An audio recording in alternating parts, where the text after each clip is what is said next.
باب نمبر 10 ما جاء فی الذبح لغیر اللہ، اللہ کے سوا دوسروں کے لیے ذبح کرنے کی برائی کا بیان۔ اس بارے میں کیا آیا ہے؟ وقول اللہ تعالی قل ان صلاتی ونسکی ومحیای ومماتی للہ رب العالمین لا شریک لہ۔ اے نبی آپ کہیے میری نماز، میری قربانی، میرا جینا اور میرا مرنا اللہ رب العالمین کے لیے ہے، لا شریک لہ، اس کا کوئی شریک نہیں۔ یعنی میں نماز پڑھتا ہوں اللہ کے لیے، قربانی کرتا ہوں اللہ کے لیے، میں جیتا ہوں اللہ کے دین پر، میں مروں گا اللہ کے دین پر، وَلَا تَمُوتُنَّ إِلَّا وَأَنْتُمْ مُسْلِمُونَ۔ تو اس آیت میں کیا بتایا گیا؟ لا شریک لہ۔ تو نماز، قربانی، جینا مرنا اللہ کی خاطر ہونا چاہیے، اللہ کی خاطر ہونا چاہیے، اس میں کسی اور کو شریک کر سکتے نہیں۔ تو یہاں نسکی سے مراد کیا ہے؟ ذبح کرنا، ذبح کرنا۔ اور اس آیت سے معلوم ہوتا ہے کہ یہ عمل بھی اللہ کے لیے ہونا چاہیے، کیونکہ یہ عبادت ہے، یہ عبادت ہے۔ ذبح کرنا کیا ہے؟ عبادت ہے، یہ اللہ کے لیے ہونی چاہیے، اور اس میں کسی اور کو شریک کرنا شرک ہے۔ تو غیر اللہ کے لیے ذبح کرنا شرک ہے۔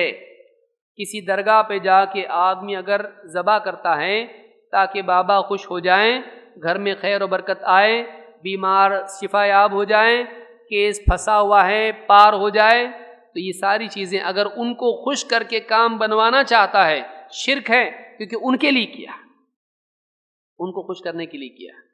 تو قربانی، ذبح غیر اللہ کے لیے نہیں کر سکتے ہیں، ورنہ وہ شرک ہے۔ اور تمام عبادات میں توحید اور اخلاص ضروری ہے۔ نماز بھی کس کے لیے ہونا چاہیے؟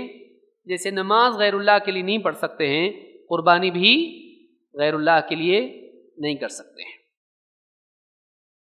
اسی طرح سے آگے دلیل فرماتے ہیں وَقَوْلُهُ فَصَلِّ لِرَبِّكَ وَانْحَرْ۔ اللہ تعالیٰ کا فرمان، تو اے نبی نماز پڑھیے اپنے رب کے لیے اور قربانی بھی اسی کے لیے کیجیے۔ تو یہاں بھی کتنی عبادتیں آئیں؟ دو۔ پہلی عبادت کون سی ہے؟ نماز۔ دوسری عبادت قربانی۔ تو نماز کس کے لیے پڑھیے؟ اللہ کے لیے، اور قربانی غیر اللہ کے لیے۔ جس طرح سے نماز اللہ کے سوا کسی اور کے لیے نہیں پڑھی جا سکتی ہے، قربانی بھی اللہ کے سوا کسی اور کے لیے نہیں کی جا سکتی ہے۔ قربانی میں دو باتیں یاد رکھنا چاہیے، قربانی ہے کس کے لیے؟ کس کو خوش کرنے کے لیے، اور ہے کس کے نام سے۔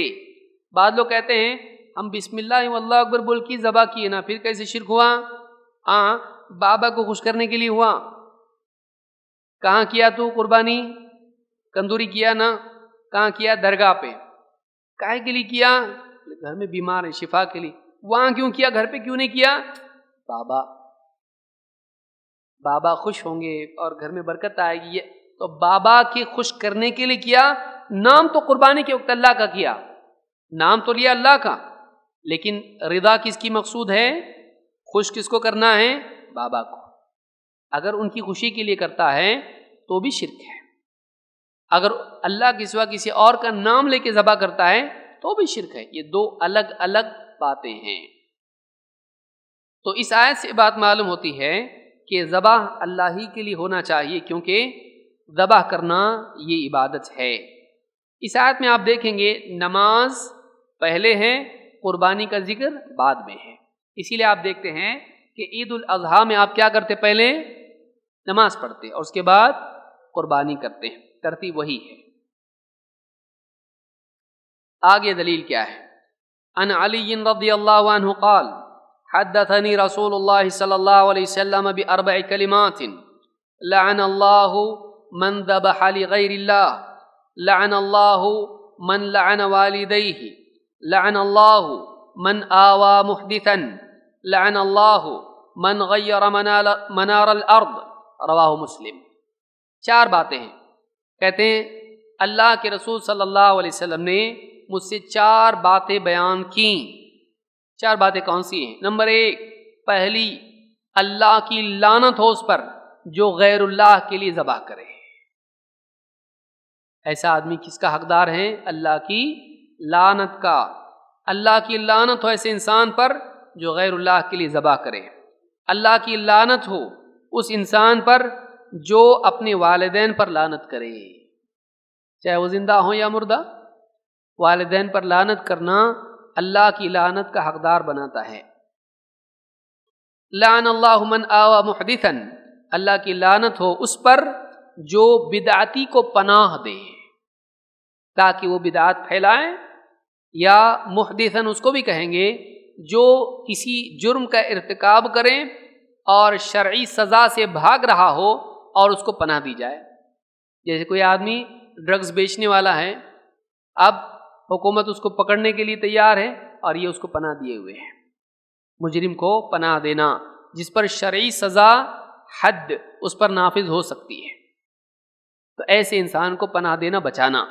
تو کہا کہ لعن اللہ من آوى محدثا، یا بدعت پھیلانے والا، بدعت میں مبتلا نہیں، بیچارے غریب لوگ جن کو ذرا بھی علم نہیں ہوتا ہے، باپ دادا سے چلا آ رہا، بیچارے کر رہے ہیں اس کو، وہ نہیں، وہ تو وکٹم ہے، وہ آدمی وہ تو غلطی میں پھنسا ہوا آدمی ہے، وہ نہیں، وہ جو بدعت پھیلاتا ہے، وہ جو بدعت گھڑ کے لوگوں میں خود پھیلاتا ہے یا کسی کی گھڑی ہوئی بدعت کو کیا کرتا ہے لوگوں میں عام کرتا ہے، جو بدعت کا دائی ہے، بدعت کا گھڑنے والا ہے، پروپیگیٹر ہے اس کا، ایسے کو پناہ دینا صحیح نہیں ہے، ایسے کو پناہ دینا جائز نہیں ہے کہ آپ اس کو اپنی جگہ پناہ دیں، حفاظت کریں کہ تم کام کرو ہم تم کو سنبھالیں گے، ایسا کرنا جائز نہیں۔ اس پر کیا اللہ کے نبی صلی اللہ علیہ وسلم کی لعنت۔ اور لعن اللہ من غیر منار الارض، اللہ کی لعنت ہو اس انسان پر جو زمین کے نقوش کو مٹائے،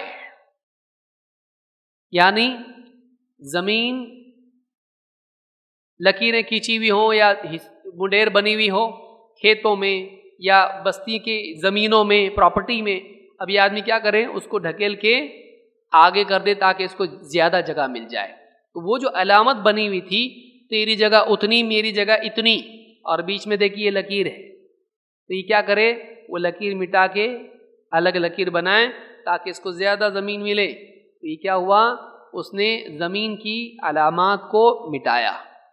تو یہ آدمی بھی کیا ہے، اس پر بھی اللہ ہے۔ امام مسلم نے اس کو روایت کیا ہے، اور اس حدیث سے یہ بات معلوم ہوتی ہے کہ غیر اللہ کے لیے ذبح کرنا جائز نہیں ہے بلکہ لعنت کا حقدار بناتا ہے۔ آگے بڑھتے ہیں۔ وعن طارق ابن شہاب عن سلمان، یہاں پر ان سلمان نہیں ہے لیکن یہ روایت سلمان رضی اللہ عنہ سے آئی ہے۔ طارق ابن شہاب تابعی ہیں، کہتے ان رسول اللہ صلی اللہ علیہ وسلم قال دخل الجنة رجل فی ذباب ودخل النار رجل فی ذباب، کہ اللہ کے رسول صلی اللہ علیہ وسلم نے فرمایا کہ ایک آدمی جنت میں گیا مکھی کی وجہ سے، اور ایک آدمی مکھی ہی کی وجہ سے جہنم میں گیا۔ قالوا وکیف ذلک یا رسول اللہ، صحابہ نے کہا کہ اللہ کے رسول ایسے کیسے؟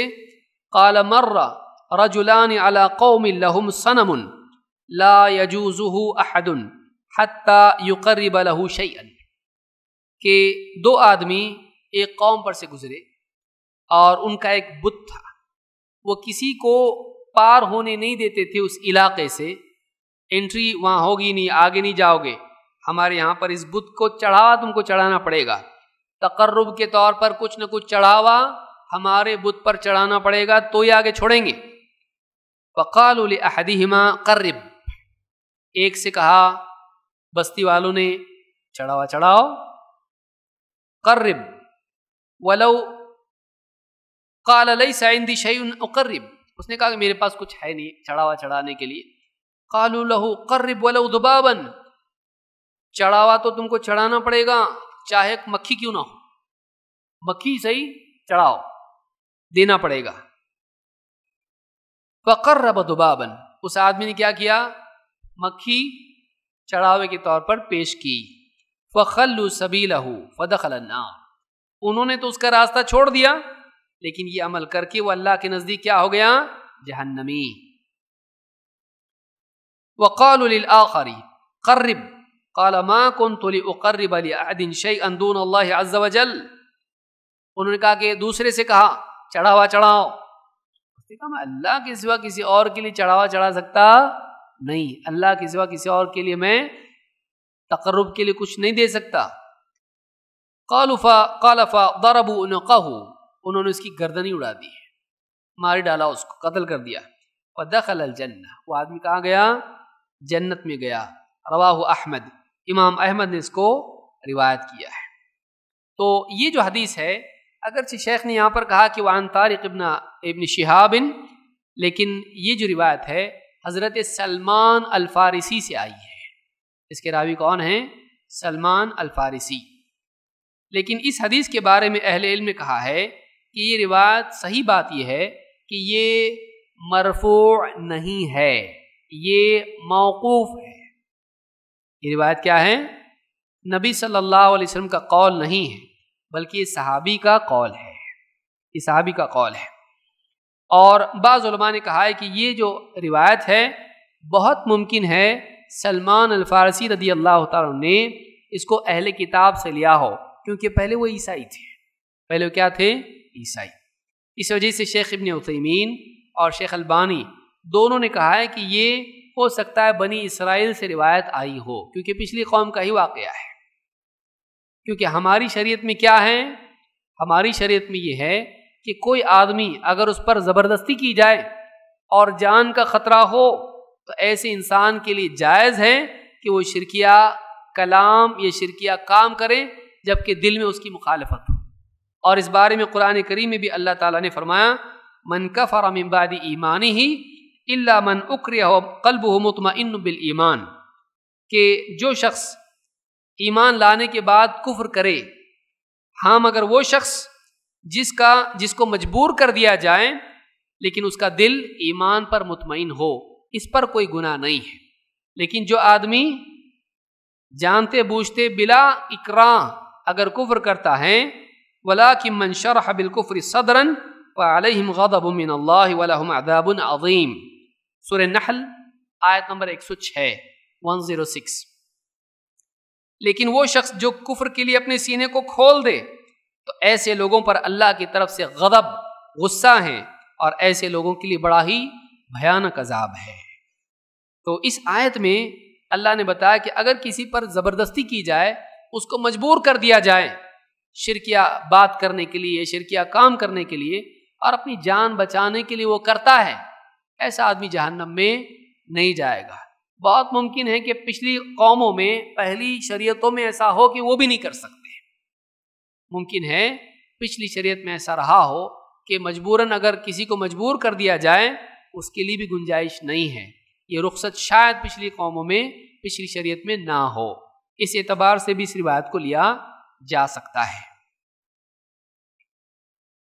تو اس پورے باب میں یہ بات ہم کو ملتی ہے کہ اللہ کے سوا کسی اور کے لیے ذبح کر سکتے